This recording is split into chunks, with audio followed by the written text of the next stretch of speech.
The story of Adam and Eve, with all the myths of paradise, the forbidden fruit, and that serpent, erased one demon woman who changed history. You see, Eve wasn't the first woman. Lilith was, and she was fierce, independent, and demonic. She didn't play by heaven's rules. She rewrote the whole rulebook after she got kicked out of heaven and became a cosmic nuisance.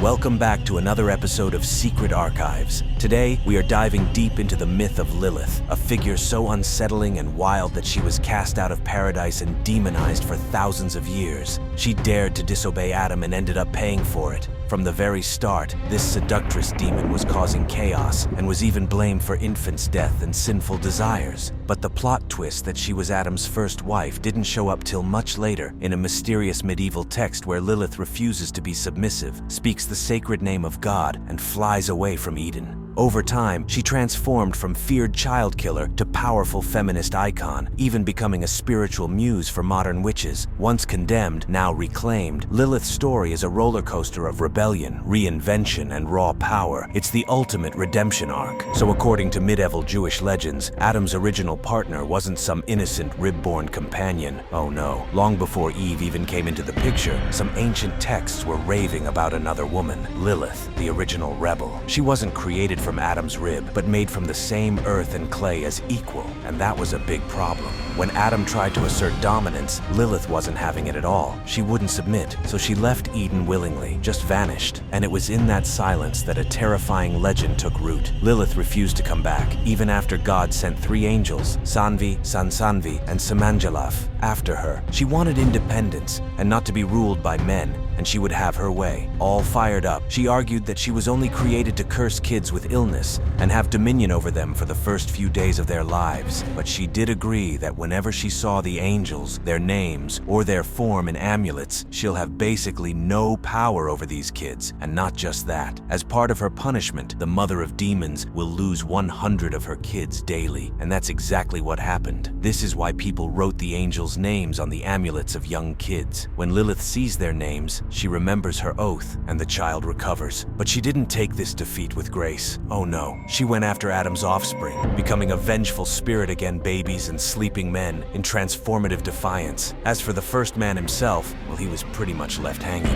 He had no wife, so he had no choice but to give in to Eve, who was way more submissive and would obey him. Now, Adam finally had control, but things weren't all good. Lilith's disappearance opened a dangerous door. The woman was cursed. She's said to have seduced Adam during his 130 years of celibacy after Abel died. She even gave birth to disturbing legions of demons. The first of them was a monstrous son named Agrimas, and from there, she became the mother of chaos, nightmares, and temptation. But the mystics of the Kabbalah take it even further. In the 13th century, Lilith pops back up, this time in the fires of Spanish Cabalistic thought, and now she's something ancient. One version says she was created on the 5th day as one of the living creatures that swarmed the waters. Another claims she and Adam were created as one being, man and woman fused until God separated them. And another claims her soul was trapped in the abyss. When God breathed life into Adam, she joined him, but only for a short time until she fled to the cities of the sea, a haunting realm from which she attacks humankind. Some Kabbalists even believed Lilith was born from the left side of God, aka his aspect of judgment, severity, and darkness. Not exactly evil, but raw divine power, untempered. She merged with Samael, the angel of death, and together they became a dark mirror to Adam and Eve, the anti-couple. This demon was also the talk of the talk around the 8th and 10th century, thanks to a Jewish work called The Alphabet of Ben Sira, a sarcastic retelling of biblical events. In this story, God creates Lilith from the same dust as Adam. They clash over everything. When Adam demands submission, mission, Lilith straight up refuses. She utters God's sacred name and flies from Eden. Not walks, flies. This isn't some hidden biblical truth. It's a satirical jab at the religious ideas of the time, especially the way medieval rabbis absolved Adam and blamed Eve for the fall. Talk about the ultimate betrayal. Lilith didn't just appear in Satire. She shows up earlier in ancient Babylon. In the Epic of Gilgamesh, she's briefly mentioned as a strange creature haunting a tree.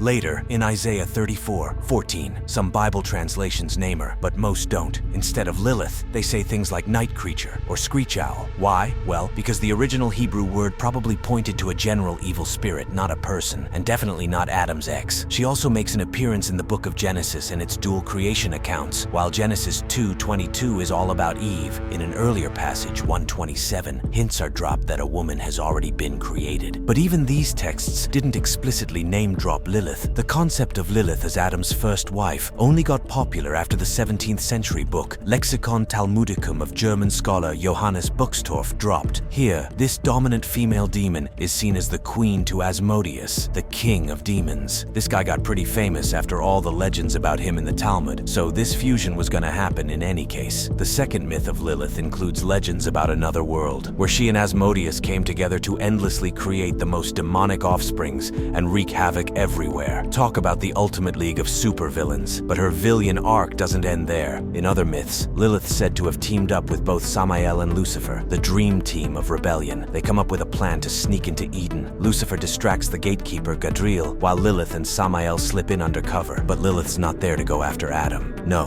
her revenge hits deeper. She sets her sights on Eve. Disguised as an owl, she perches nearby, whispering doubts into Eve's mind, making her question her submission to Adam. Next thing you know, Eve's reaching for that forbidden fruit. Lilith and Samael leave, mission accomplished. And just like that, humanity's story flips. Lilith wasn't just the first woman, she was the first rebel, the first to say no to God, to Adam, and to playing small. But Lilith's roots run way deeper than the Garden of Eden. 4,000 years back, in ancient Mesopotamia, a place obsessed with spirits, curses, and evil entities, this she-demon was a class of spurts, not a single woman. Her name is said to originate from the Sumerian word Lilitu, meaning female demon or wind spirit. The Akkadian language also had similar words like Lilu and Lilitu for demons that were male and female spirits blamed for fevers, seizures, and even death. People believed these creatures preyed on the opposite sex, slipping into rooms under the cover of night. So what do you think of the narrative of Lilith as Adam's first wife?